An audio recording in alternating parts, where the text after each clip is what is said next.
Vincent Poussard, qu'avons-nous au menu ce soir? Eh bien, ce soir, nous avons une rillette de lapin.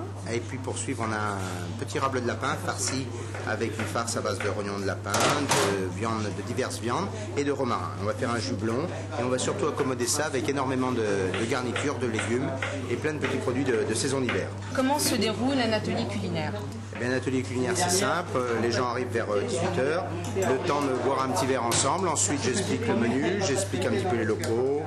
Le fonctionnement de la maison, les cercles culinaires, l'esprit des cercles, parce que c'est vraiment un plaisir à partager, toutes ces petites choses-là, le matériel, et puis après je fais une demi-heure, 3/4 d'heure de démonstration, où ils sont très très studieux, ils prennent des notes, etc. Je tire.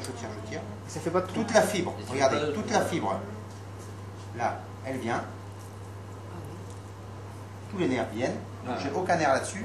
Et alors ce qui est génial, c'est ça, c'est que regardez. Ah oui, parce qu'il faut savoir qu'au niveau de l'épine dorsale là, même un méga pro, il a. Des fois les mecs entre eux ils se disent oh putain t'as fait qu'un trou, t'as réussi à faire que 2 trous.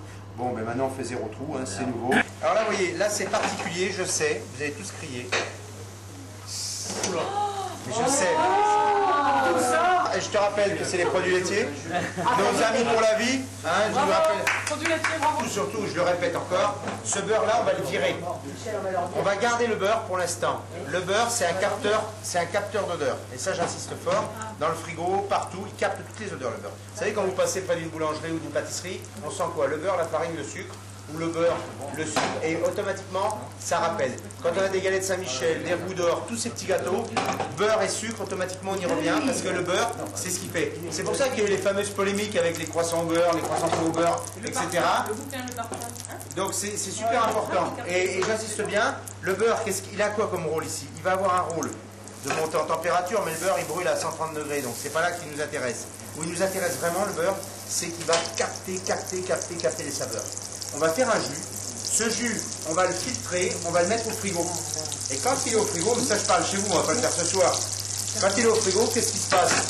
Les histoires de densité, le beurre remonte en surface, et là, on dégraisse complètement, on récupère. Mais ce beurre, comme il est porteur de goût, si vous devez faire un roux pour rouiller votre sauce, vous n'allez pas le faire avec un beurre rajouté, vous allez le faire avec cette matière grasse que vous récupérez dessus. C'est d'ailleurs la technique pour faire des beurres de crustacés. On fait revenir du beurre avec des carcasses de langoustine, tout ça, et puis ce petit bouillon, eh bien, on le met au frigo, le beurre se décante, et on récupère, on a là un beurre de crustacé. Donc vous voyez là, tranquillos, le beurre, il mousse, il faut toujours qu'il mousse. Je vais mettre mes carcasses dedans, très très important, toutes mes carcasses dedans, et alors là on va leur donner une coloration pas plus exagérée que ça, mais surtout on va, grâce au beurre, il faut toujours qu'il mousse. C'est pour ça que j'insiste bien, puis dans le beurre il y a grosso modo entre 15 et 16%, 17% d'eau. Hein. Il faut savoir que tant que ça fume, c'est bon signe, c'est que c'est l'eau qui s'évapore. Après je lâche tout le monde dans la cuisine et je les suis, je les accompagne et chacun fait un petit peu son repas en fait, parce qu'en fait on dîne à la fin ensemble, donc à partir de 21h, on décapsule les bouteilles, on coupe le pain et on mange ensemble les plats qui ont été réalisés. Simplement, bien sûr, il faut que ce soit mené à terme, donc on mange quand on a terminé, tout simplement. Alors Vincent Poussard, hier c'était les cuisines de l'Élysée, aujourd'hui c'est ce que j'appelle les cours du soir au lycée de Gascogne ici à Talence. Où est le fil dans tout ça? Le fil, je crois que c'est simplement le plaisir de partager, puis le bonheur, l'épicurisme, on va dire, l'hédonisme, tous ces mots qu'on m'a appris au fur et à mesure, on me les expliquait. C'est-à-dire vraiment la passion de mon métier, des produits, j'aime bien manger, mais ça se voit. Et vraiment le plaisir de communiquer, de découvrir les gens, de leur apprendre pas mal de petites choses, des choses de la cuisine. Vraiment le plaisir de transformer les produits, de bonifier, voilà. C'est vraiment une passion, quoi. Puis en plus c'est le soir, alors je sais pas si le soir il y a quelque chose de plus particulier, mais c'est passionnant. On fait un petit peu de théâtre. Il y a une atmosphère différente. Il y a une atmosphère différente, il y a un côté assez convivial, mais en même temps fin de soirée, quoi. Comme si on allait en discothèque l'après-midi, ça serait moins marrant d'y aller le soir, mais c'est pareil. Alors comment faites-vous pour transmettre votre art? Déjà je transmets ce que je peux, c'est-à-dire ce que j'ai appris et ce que je connais. J'essaye de ne pas aller au-delà, parce qu'autrement je me perds. mais surtout j'essaye de transmettre déjà ma passion. Alors je mets de l'engouement, j'y mets de la foi, j'essaye d'y mettre énormément de techniques aussi, de bons produits, et puis d'intéresser les gens, et puis surtout de désacraliser la cuisine, c'est-à-dire de la mettre à leur portée pour qu'ils puissent reproduire à la maison, pour qu'ils puissent pratiquer.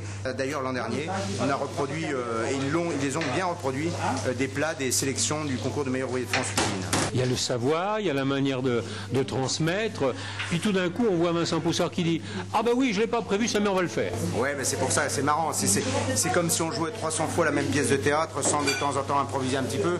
Mais le fait de rajouter des petites choses, c'est ce qui fait que pour moi ça casse la monotonie, et puis comme ça j'ai pas l'impression de refaire toujours les mêmes cours. La semaine prochaine on fait un atelier qui s'appelle la moule en folie, on va le faire 6 fois celui-ci, juste avec des moules. Alors vous voyez que si je devais faire exactement les mêmes cours, je m'ennuierais, mais on s'ennuie vraiment pas. On va peut-être leur demander à quelques-uns, hein. Voilà, hein, si le...